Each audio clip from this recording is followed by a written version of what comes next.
জয় আম্বেদকর, জয় সংবিধান। বাবা সাহেব আম্বেদকর কেন বৌদ্ধ ধর্মের পুনর্জাগরণ ঘটালেন? অ্যানিহিলেশন অফ কাস্ট বই থেকে বিভিন্ন ছোট ছোট তথ্য তুলে ধরছি বা ভিডিওর মাধ্যমে শেয়ার করছি।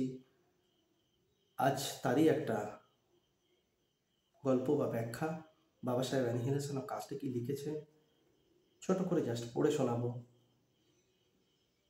আপনারা ভিডিওর মাধ্যমে শুনে যতটুকু বোঝার যদি চেষ্টা করেন অবশ্যই বুঝতে পারবেন, কারণ আমি বই থেকেই বলছি, আমার নিজের বানানো কোনো গল্প আমি বলছি না।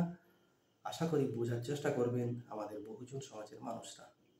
বাবা সাহেব অ্যানিহিলেশন অফ কাস্টের এক জায়গায় বলছেন, রাজনৈতিক সংবিধানের সঙ্গে সেই দেশের সামাজিক ও ধর্মীয় সমস্যার সম্পর্ক আছে। মানে রাজনীতির সাথে সমাজ ধর্ম মিলে আছে, মিলেমিশে।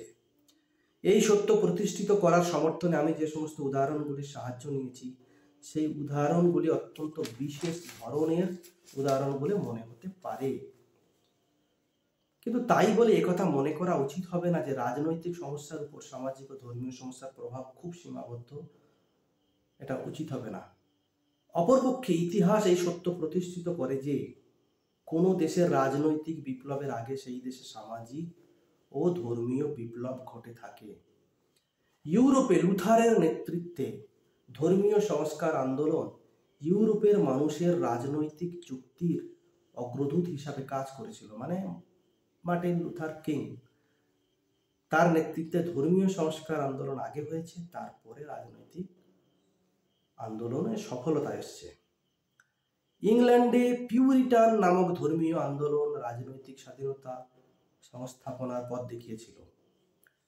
পিউরিটান আন্দোলন ধর্মীয় হওয়া সত্ত্বেও তা আমেরিকার স্বাধীনতা যুদ্ধে জয়লাভের পথ সুগম করেছিল। বাবা সাহেব আম্বেদকর এখানে যে উদ্দেশ্যটা বলছে যে ধর্মের গুরুত্বটা কতখানি, বা ধর্মীয় সংস্কার বা ধর্মীয় আন্দোলনের গুরুত্ব কতখানি রাজনৈতিক আন্দোলনের ক্ষেত্রে। তো SC ST OBC converted minority যারা আমাদের দেশে বহুজন মূল্যবাসী মানুষজন, আমরা জনসংখ্যায় তো সংখ্যাধিক 85%, 90%। তো তাহলে এই দেশে আমাদের তো রাজনৈতিক শাসন তো আমাদের হাতেই থাকার কথা ছিল, কিন্তু আমরা কেন পাচ্ছি না? কেন আমাদের হাতে নেই? কেন অল্প সংখ্যক মানুষ আমাদের উপর শাসন করছে?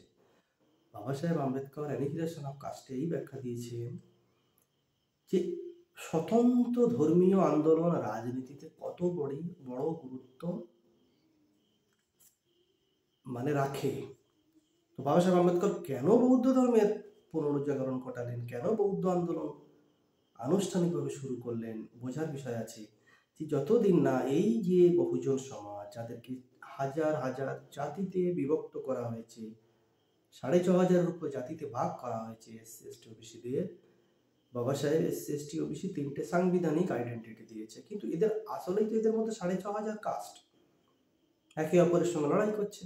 সবার উপরে ব্রাহ্মণ বসে আছে, উচ্চবর্ণ, তারপরে কিছু উচ্চবর্ণ গোষ্ঠী আছে, কিন্তু মদ্দা কথা যে এসসি এসটি ওবিসি তারা 85%।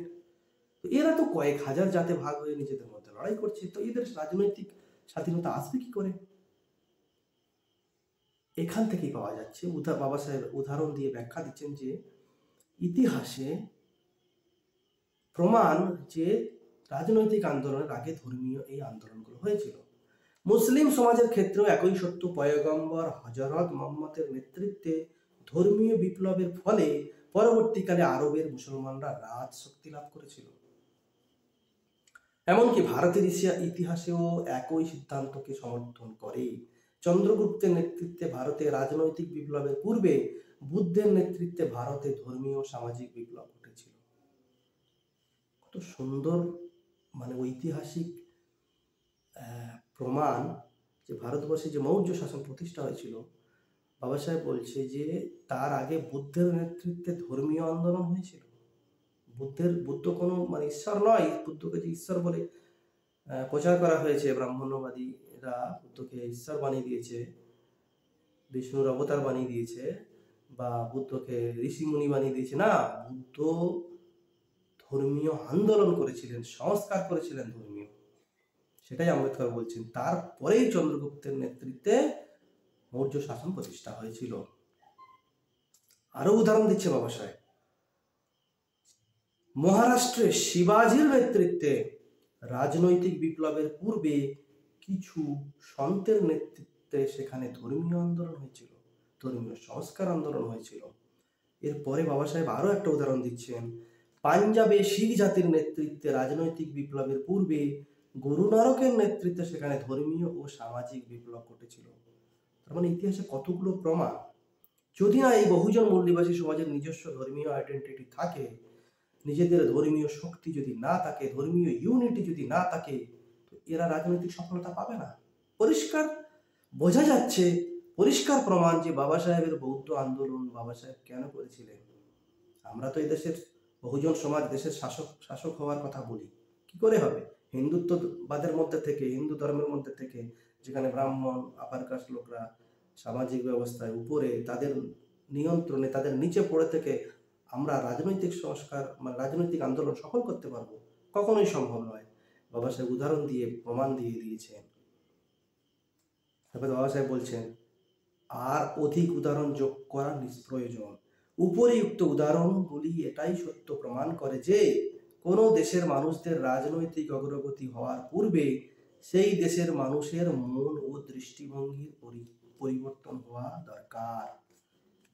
অর্থাৎ ধর্মীয় আন্দোলনের মাধ্যমে মানুষের মন মানসিকতা ও দৃষ্টিভঙ্গি বদলাবে, আর বদলালে ধর্মীয় সংস্কার হবে, এবং সেই ধর্মীয় সংস্কারের ফলে ধর্মীয় আন্দোলন তৈরি হবে, এবং সেই আন্দোলনের পুরো প্রভাব রাজনৈতিক আন্দোলনে পড়বে এবং রাজনৈতিক পরিবর্তন ঘটবে। তো বাবা সাহেবের বৌদ্ধ আন্দোলনের মধ্য দিয়ে বাবা সাহেব যে পুরো বহুজন সমাজকে যে বৌদ্ধ ধর্মে ফিরিয়ে আনতে চেয়েছেন, সেখানে বৌদ্ধ ধর্মের এসসি এসটি ওবিসিরা স্বতন্ত্র আইডেন্টিটি লাভ করবে, ইউনিটি লাভ করবে, শক্তি লাভ করবে, আর সেই প্রভাব রাজনীতিতে পড়বে। আজকে যে ভারতবর্ষে যে চলছে রাজনীতি, দেখুন সরাসরি হিন্দুত্ববাদের যে প্রভাব রাজনীতিতে যেটা চলছে, যে আরএসএস বা অন্যান্য সংগঠন, সরাসরি আমরা বুঝতে পারছি তাদের রাজনৈতিক দল, বর্তমান শাসক দল বিজেপি বা অন্যান্য, তো একই জিনিস। তো তারা তাদের বিচারধারা কাজ করছে। তো আমাদের বহুজনদের উচিত বাবা সাহেবের এই বিচারধারায় আমাদের এগিয়ে আসা। তো যদি এসসি এসটি ওবিসিরা এই হিন্দুত্ব ফোল্ডের মধ্যে থাকে, হিন্দুত্ববাদের মধ্যে থাকে, তো এদের দৃষ্টিভঙ্গি বদলাবে না, চিন্তা ভাবনা বদলাবে না। এদের চিন্তা ভাবনা ওই পূজা পার্বণ, ঈশ্বর স্বর্গ নরক, ব্রাহ্মণকে গুরু বলে মানা, ব্রাহ্মণের নির্দেশ পালন করা, ব্রাহ্মণ যে সংস্কৃতি পালন করা। তো যখন এইগুলোর মধ্যে থাকবে এসসি এসটি ওবিসিরা, তো কখনোই এরা নিজেদের রাজনৈতিক আন্দোলন আলাদা করে ভাবতেই পারবে না। তো তাই বাবা সাহেব বৌদ্ধ আন্দোলন আমাদের হচ্ছে বিকল্প ব্যবস্থা, বহুজনদের বিকল্প ব্যবস্থা, বহুজনদের বৌদ্ধ ধর্মের মাধ্যমে নিজেদের শক্তি অর্জন করা, রাজনৈতিক আন্দোলন সফল করা, এ টোটালি একটা মুভমেন্ট, আন্দোলন। তাই এই বাবা সাহেব আম্বেদকর অ্যানিহিলেশন অফ কাস্টে এই লিখে রেখেছেন, আপনারা পড়তে পারেন, বুঝতে পেরে যাবেন। তাহলে যদি বাবা সাহেবকে নিয়ে জানতে বুঝতে ইচ্ছা হয়, তো বাবা সাহেবকে পড়তে হবে, জানতে হবে। আর বাবা সাহেবকে না পড়া ছাড়া তো আমাদের কোনো রাস্তা নেই বহুজনের। যতদিন, খুব সোজা কথা, আমি যে লাইনে দাঁড়িয়ে আছি সেই লাইনের মাথায় আমার দরজাটা কেউ বন্ধ করে রেখেছে। আমার অগ্রগতির রাস্তাটা, আমরা বহুজন সমাজ, SC ST OBC converted minority, আমরা যে রাস্তায় দাঁড়িয়ে আছি সেই রাস্তার সামনে গেট দিয়ে মানে কেউ রাস্তাটাকে বন্ধ করে রেখেছে সামনে এগিয়ে যাওয়ার। তাহলে আমাদের অগ্রগতি কি আর সম্ভব নয়? কিন্তু আমরা ভাবছি ওটাই আমাদের পথ, এটাই আমাদের ভুল ধারণা। তাহলে আমরা যদি ওই রাস্তা থেকে সরে হয়ে এসে অন্য রাস্তায় লাইন দিই, অন্য রাস্তায় আমরা লাইন দিই, যে রাস্তাটা খোলা আমাদের সামনে, তাহলে আমরা এগিয়ে যাব। খুব সায়েন্টিফিক ব্যাপার। তো এই যে বৌদ্ধ আন্দোলন, বৌদ্ধ ধর্ম বা বৌদ্ধ পথ, এ আমাদের সামনে খোলা রাস্তা এসসি এসটি ওবিসিদের সামনে। এখানে কুসংস্কার নেই, অন্ধবিশ্বাস নেই, এখানে ধর্মের নামে শোষণ নেই। টাকা দাও, পয়সা দাও, হোম যজ্ঞ করো, জন্মের 1 বছর আগে থেকে মৃত্যুর 1 বছর পরে পর্যন্ত শুধু ব্রাহ্মণকে দিয়ে যাও, এ সংস্কৃতি বৌদ্ধ ধর্মে নেই, বৌদ্ধ সংস্কৃতি নেই। সেখানে শুধু ব্রাহ্মণের নির্দেশ পালন করো, মূর্খ ব্রাহ্মণ যা নির্দেশ দেবে সেটাই পালন করতে হবে, সেটাই ধর্ম। কি আছে সেখানে? কিছু আচার আচরণ পালন করা ছাড়া তো আর কোনো কিছু নেই বাস্তবিক। তো বৌদ্ধ ধর্ম মানে সেখানে এডুকেশন, বুদ্ধকে পড়া, আম্বেদকরকে পড়া যারা। আর আধুনিক বৌদ্ধ ধর্মে তো বুদ্ধের পাশাপাশি বাবা সাহেব আম্বেদকরের নাম নেওয়া হয়। বাবা সাহেব আম্বেদকর বুদ্ধ পাশাপাশি চলে। তো সেখানে শিক্ষা আছে, এডুকেশন আছে, যুক্তি আছে, তর্ক আছে, বিজ্ঞান আছে। তো বহুজনদের এটাই পথ, এই পথ অবলম্বন না করলে বহুজনের মুক্তি নেই। জয় আম্বেদকর, জয় সংবিধান, জয় মৌলিবাসী।